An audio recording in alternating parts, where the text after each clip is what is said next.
सूबाई वजीर अवैस लुगारी का कहना है कि यूक्रेन जंग की वजह से पूरी दुनिया को खुराक की कमी का सामना है। बुनियादी ज़रूरत की अशिया भी गरीब आवाम की पहुंच से दूर हो रही हैं। आलमी इदारे खुराक की सप्लाई के लिए इकदाम करें। वो लाहौर में मीडिया टॉक कर रहे थे। आजकल खुराक की पूरी दुनिया में बाकायदा कमी है।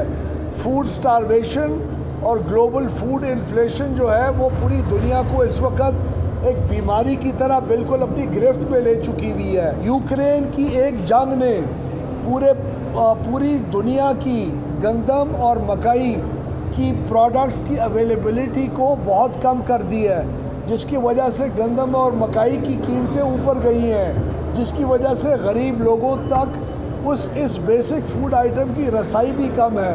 तो इंटरनेशनल पॉलिटिकल सीन के ऊपर भी हम अर्ज करते हैं ऑर्गेनाइजेशंस को और मुख्तलिफ ममालिक को कि खुराक की फ्री आमद व रफ्त के ऊपर हमें एक पूरी दुनिया को एक फ्री अपॉर्चुनिटी मिलनी चाहिए।